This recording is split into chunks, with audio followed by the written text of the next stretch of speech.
नमस्कार, सुबह के 10 बजने वाले हैं और ये वक्त है अपना बिहार का और मैं हूं आपके साथ विभा उपाध्याय। बुलेटिन में सबसे पहले बात वैक्सीनेशन में रिकॉर्ड बनाते बिहार की। कल गांधी जयंती के मौके पर बिहार में मेगा वैक्सीनेशन ड्राइव चलाया गया।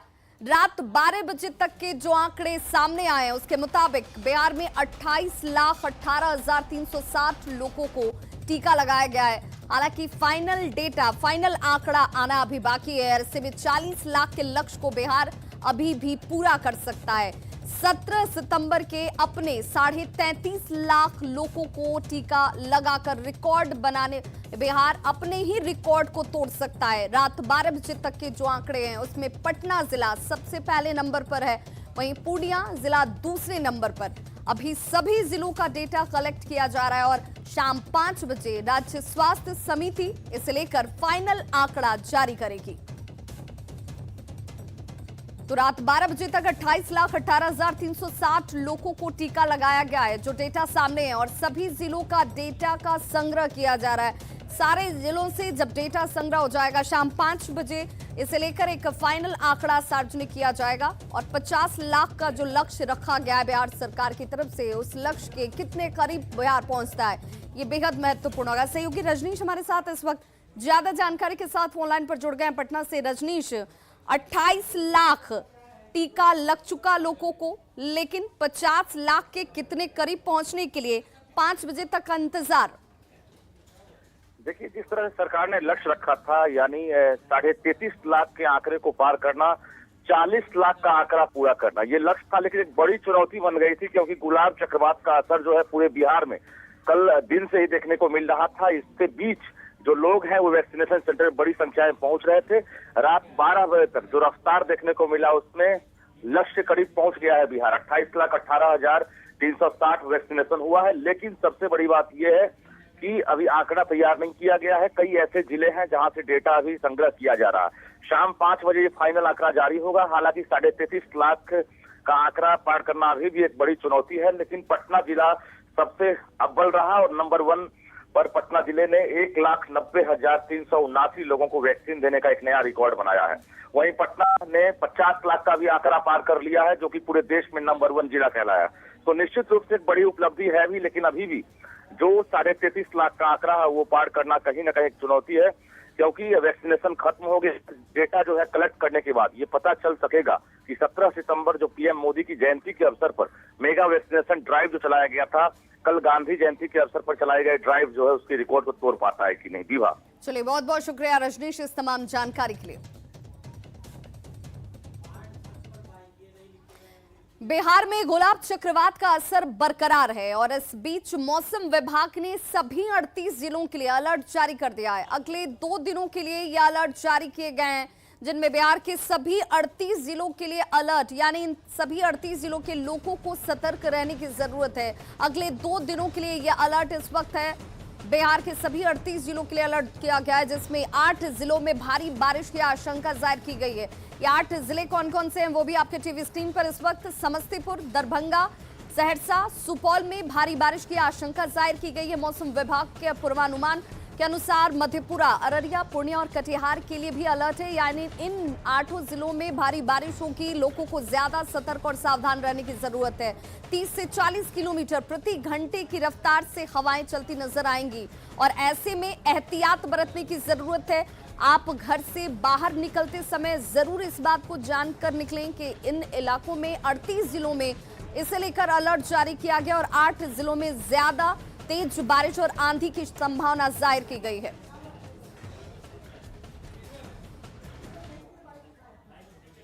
तो बंगाल की खाड़ी में अभी भी निम्न दाब का क्षेत्र जो है वो बना हुआ है और इस दबाव की वजह से लगातार बिहार के ऊपरी हिस्से की तरफ ये दबाव नजर आता है, जिससे बिहार के ज्यादातर हिस्सों में बारिश होने की संभावना जाहिर की गई है। मौसम का जायजा लिया पटना के मौसम विज्ञान केंद्र से न्यूज 18 संवाददाता संजय कुमार ने। राजधानी पटना के अगर मौसम की बात करें तो सुबह से ही आसमान में काले बादल छाए हुए हैं। रात में भी बूंदाबांदी हुई थी और आज सुबह में भी बूंदाबांदी हुई है और अभी भी आकाश में देखिए चारों तरफ बादल जो हैं उमड़ घुमड़ कर इधर से उधर आपको दिख रहे होंगे। और सुबह से अब तक भगवान भास्कर यानी सूर्य दिखाई नहीं पड़े हैं। हालांकि मौसम खुशगवार है और लोग जो है इस मौसम का लुत्फ उठा रहे हैं। अगर कुल मिलाकर बात करें तो बंगाल की खाड़ी में तकरीबन 5.6 किलोमीटर की ऊंचाई पर लो प्रेशर एरिया का क्षेत्र बना हुआ है और यह झारखंड होते हुए बिहार के ऊपरी हिस्से की तरफ बढ़ रहा है धीरे धीरे। इसके प्रभाव से बिहार के अधिकांश हिस्से जो हैं उसमें कहीं मध्यम तो कहीं भारी बारिश होने की संभावना जताई गई है। राजधानी पटना में आज भी सुबह से बूंदाबांदी हुई है और इस बात की संभावना जताई जा रही है कि बारिश होगी, अच्छी खासी बारिश होगी राजधानी पटना में। और बिहार में 50 से 60 किलोमीटर की रफ्तार से अभी भी प्रति घंटे तेज हवाएं जो हैं वो चल रही हैं, जिससे तापमान में 5 से 7 डिग्री सेल्सियस तक गिरावट आने की संभावना जताई जा रही है। हालांकि इस दौरान वज्रपात होने की भी आशंका जताई गई है। पटना की अगर बात कर लें तो पिछले 24 घंटे के दौरान राजधानी में 8.6 mm बारिश हुई है और इस दौरान यहाँ पर 15 से 17 किलोमीटर प्रति घंटे की रफ्तार से हवाएं भी चल रही थी। इससे तापमान में सामान्य से 5 डिग्री कम रिकॉर्ड जो है वो टेम्परेचर रिकॉर्ड किया गया है और निश्चित तौर पर ये मौसम जो है कहीं ना कहीं लोगों को अट्रैक्ट कर रहा है। बहरहाल मौसम की अगर बात करें तो मौसम को लोग एंजॉय कर रहे हैं और राजधानी पटना में पिछले कुछ दिनों से जो उमस थी, जो गर्मी थी इस सितंबर अक्टूबर के महीने में, उससे जरूर लोगों को फौरी तौर पर ही सही राहत मिली है। कैमरा पर्सन दीपक के साथ संजय कुमार। तो नालंदा जिले के बिंद प्रखंड में बाढ़ का कहर जारी है। बिंद बाजार ने नदी का रूप ले लिया है, सड़कों पर पानी की तेज धारा बह रही है। बिंद बाजार में बाढ़ के हालात का जायजा लिया न्यूज़ 18 संवाददाता अभिषेक कुमार ने।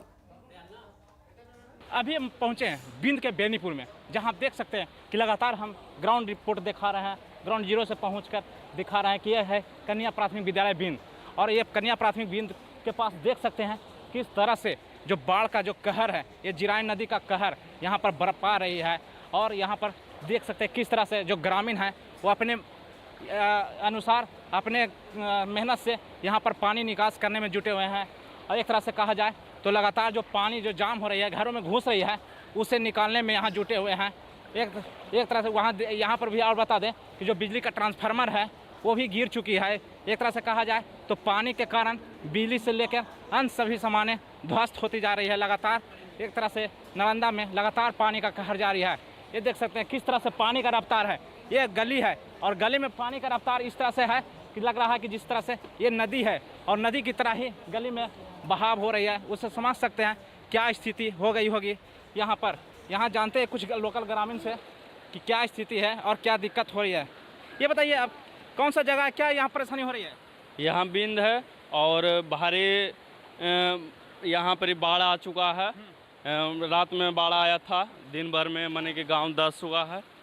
और तो ये अभी बिजली ट्रांसफार्मर भी यहाँ देख रहे हैं कि गिर गए। हाँ, बिजली ट्रांसफार्मर भी गिर गया, 1-2 पोल गिर गया है। हम लोग तो डूब रहे हैं यहाँ, और इससे ज़्यादा क्या हो सकता है। हम लोग तो जा भास रहे हैं। यहाँ पर तो बहुत दयनीय स्थिति है। यहाँ देखिए हम सब सुबह से लगे हुए थे, लेकिन नहीं हुआ, नहीं बदा। पानी का बहाव बहुत तेज है यहाँ। हाँ, बहुत तेज की भर छाती से चल रहा है। क्या लग रहा है कि यहाँ जिस स्थिति से पानी है तो यहाँ घरों में पानी प्रवेश कर रही है? कुल प्रवेश कर रहा है, उधर सगरो प्रवेश कर रहा है, सगरो हिल जाएगा, बैंक में सगरो हिल जाएगा। यहाँ पर SBI बैंक भी, वहाँ भी पानी हो जाएगा। हाँ। देख लीजिए पानी का हाथी बहाव कितना ऊंचा में है। ट्रांसफार्मर भी गिर गए हैं। ट्रांसफार्मर गिर गया। कि क्या स्थिति बनी हुई है। ग्रामीण काफ़ी परेशान है। अपने अनुसार यहाँ पर अपने परिश्रम से यहाँ पर पानी निकास के लिए यहाँ सफाई कर रहे हैं ताकि यहाँ पानी का निकास आगे बढ़े। लेकिन जिस स्थिति से जो पानी की रफ्तार बढ़ रही है वो समझ सकते हैं किस तरह से परेशानी लोग झेल रहे होंगे। नालंदा से न्यूज़ 18 के लिए अभिषेक कुमार। नालंदा की एक और तस्वीर हम आपको दिखाने जा रहे हैं। यहाँ बाढ़ की वजह से लोग अपनी बाइक और अन्य सामानों को बचाने के लिए छत का सहारा कैसे ले रहे हैं, ये तस्वीर जरा देखिए। सकरी नदी में तेज उफान की वजह से गिरियक प्रखंड के कई गांवों में बाढ़ का पानी घुस चुका है। यहाँ तक कि सड़कों पर तेज बहाव है, आवागमन पूरी तरह से बाधित है और लोग घरों में कैद होकर रह गए हैं। सबसे बड़ी बात यह कि बाइक को बचाने के लिए एक बाढ़ पीड़ित ने खुद से बाइक को छत के छज्जे पर किस तरह से पहुंचाया है, ये तस्वीर आपके टीवी स्क्रीन पर देखिए। कितना दिन से ये सब हुआ है? 3 दिन हो गया है। सरकार की तरफ से कोई मदद? कोई मदद नहीं आया है अभी तक। तो जीवन यापन अभी कैसे चल रहा है? गांव घर से चल रहा है, गोतिया नैया दे रहा है खाने के लिए। बच्चा उच्चा? बच्चा उच्चा सब समुदाय भवन में है, बगल में है। अच्छा, आपको ये पानी आने से कितना नुकसान हुआ है? 3.5-4 लाख रुपए नुकसान हुआ है।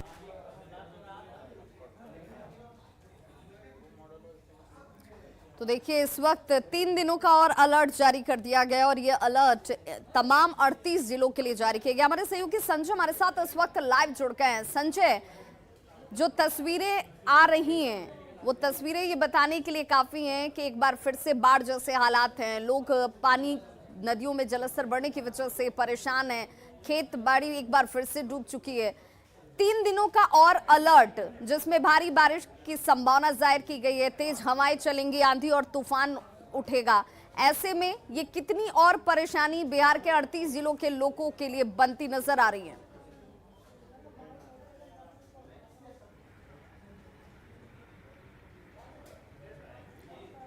तो अपने सहयोगी संजय से हम जुड़ने की कोशिश करेंगे, लेकिन जरा तस्वीरों पर गौर कीजिए। ये तस्वीरें उन जिलों की है।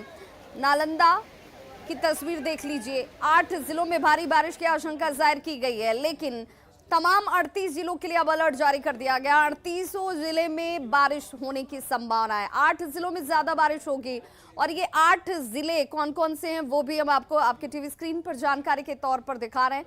ऐसे में बाहर निकलते समय सतर्कता बरतें, सावधानी बरतें और भारी बारिश से बचने की कोशिश करें। समस्तीपुर, दरभंगा, सहरसा और सुपौल ये वो तमाम जिले हैं जहां पर भारी बारिश होगी। साथ ही साथ मधेपुरा, अररिया, पूर्णिया और कटिहार में भारी बारिश की आशंका जाहिर की गई है। 30 से 40 किलोमीटर प्रति घंटे की रफ्तार से हवाएं चलती हुई नजर आएंगी और ये अलर्ट आपको सावधान करता है, सजग करता है। अभी 3 दिनों तक आपको राहत नहीं मिलने जा रही है। ऐसे में नदियों में उफान होगा, पानी के जलस्तर में और वृद्धि होगी, नदियों के जलस्तर में वृद्धि होगी और आसपास के इलाकों में रहने वाले लोगों के लिए परेशानी का सबब भी बनती हुई। हालांकि शहरी क्षेत्र के लोग इस वक्त गर्मी से निजात पा रहे हैं और इसलिए उन्हें ये मौसम सुहाना लग रहा है, लेकिन आम लोगों के लिए ग्रामीण क्षेत्रों में ये कितनी परेशानी का सबब है। जिन जगहों पर नदियों का जलस्तर बढ़ने के बाद पानी अब घरों में प्रवेश कर चुका है, वो उनके लिए ये परेशानी और ज्यादा बढ़ती हुई।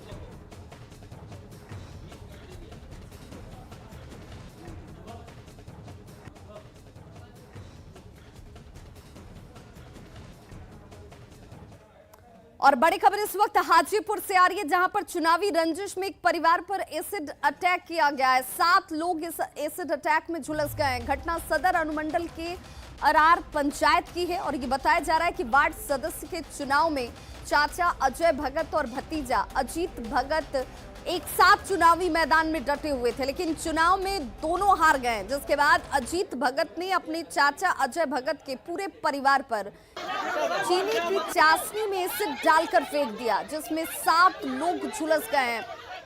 किस तरीके से देखिए घर में कोहराम मच गया जब इस शख्स ने अपने ही परिवार के, अपने चाचा के परिवार पर एसिड से अटैक किया है, हमला किया है। सभी घायलों को अस्पताल में फिलहाल भर्ती कराया गया है। पुलिस अब इस पूरे मामले की जांच में जुट गई है। तस्वीरें आपके सामने, जहां पर आरआर पंचायत की ये घटना और भतीजे ने चाचा के परिवार पर तेजाब से हमला किया और परिवार में कोहराम मच जाता है।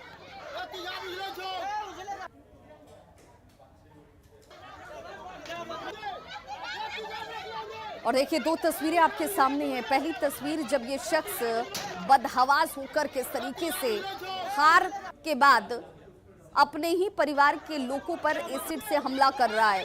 चीख पुकार आपको सुनाई दे रही होगी, जब घर में मौजूद लोगों को अंदेशा भी नहीं था कि अगले ही पल क्या होने वाला है और भतीजे ने इस तरीके से एक दूसरे के ऊपर हमला शुरू कर दिया। दूसरी तस्वीर, जो सभी घायल हैं उन सभी में महिलाएं भी शामिल हैं, अस्पताल में इस वक्त इलाजरत। हम तो अभी दुकान पर से दुकान बंद करके घरे गए थे। हमारा छोट भाई इलेक्शन में खड़ा था और भतीजे लगता है चचेरा वो भी खड़ा था, दोनों हार गया। अभी हार के चक्कर में जो है वो कहता है कि तू हराया, हम लोग कहते कि तुमको हम कहला रहा है, हम तो खुद हार गए। चाशनी गर्म किया है, हम तेजाब मिला के और सबसे पहले हम आगे बैठे हुए थे, हमने देह पर झोंका है और जनी जा चढ़ गया छत पर, 2 तल्ला है सर, हमारा किचन और उसका किचन सामना सामनी है। वो जनी जात के ऊपर झोंकने लगा ऊपर तेजाब। मंत्री से लेकर बिहार के मुख्यमंत्री तक रहने वाले लालू प्रसाद को दिल्ली में बंधक बनाकर रखा गया है। तेज प्रताप के मुताबिक पार्टी के राष्ट्रीय अध्यक्ष बनने का 4-5 लोग सपना सजोए हुए हैं। वहीं 4-5 लोग लालू प्रसाद जी को दिल्ली से बिहार नहीं आने दे रहे हैं। वे 4-5 लोग कौन है, इस पर तेज प्रताप मौन है, लेकिन तेज प्रताप यादव के बयान से घमासान जरूर मच गया है। हमारे पिता को आने नहीं बंधक बना के रखे हैं दिल्ली।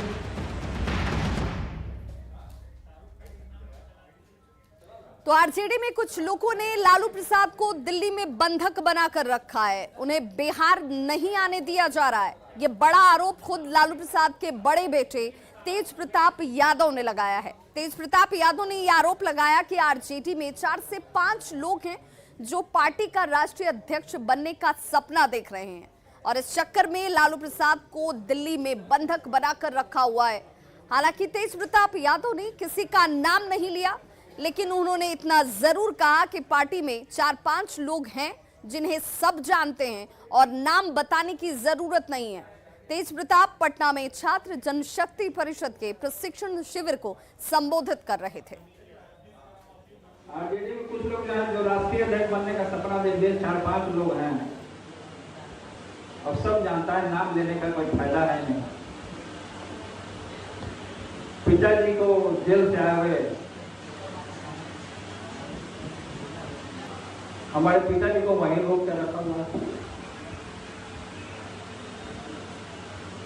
हमने पिताजी से बात किया कि हम हमारे साथ चलिए, पटना चलिए, हम साथ में रहेंगे, हम साथ में रहेंगे, आप आइए देखिए।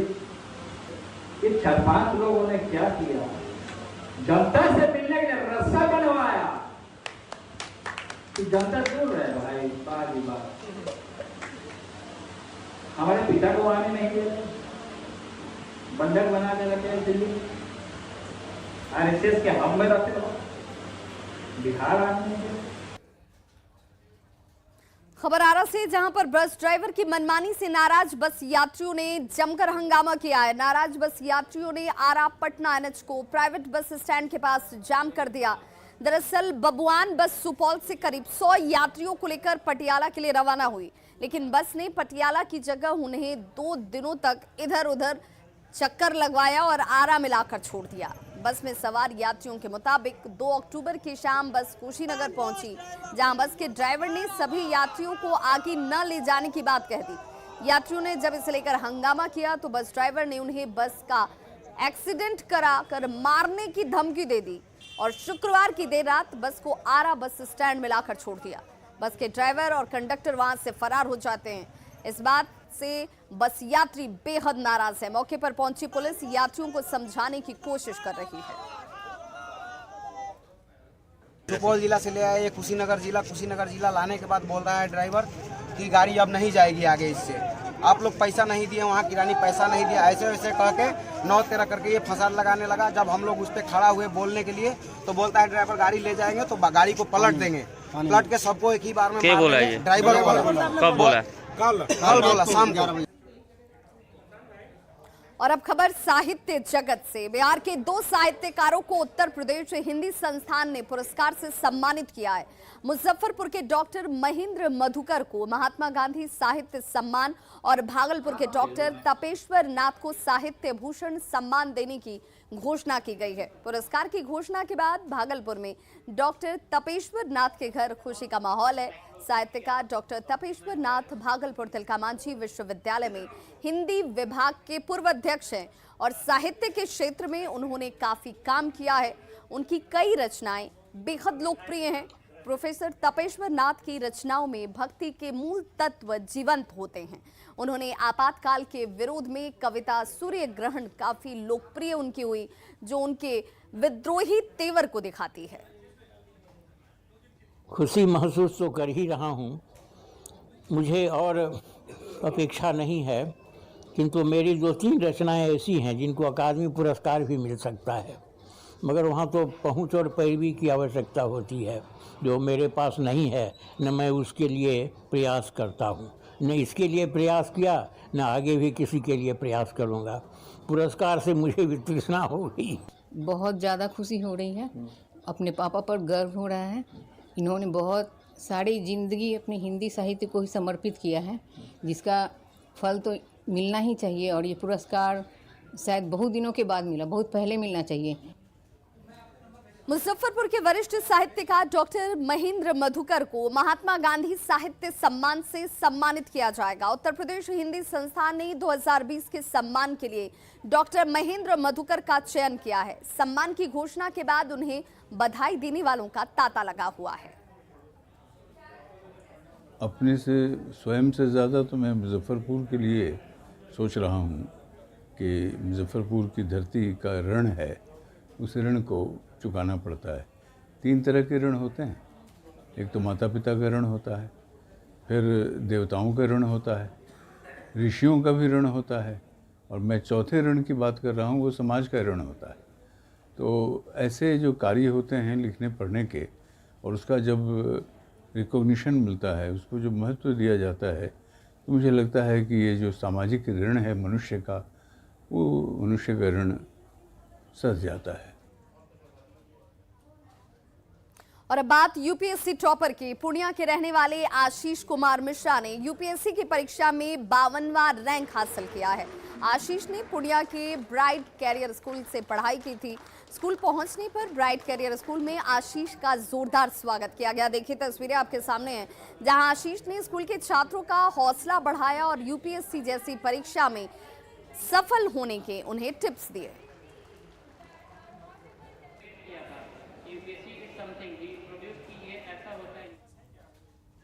तो खबरों का सिलसिला लगातार जारी है, आप देखते रहिए न्यूज़ 18 बिहार झारखंड।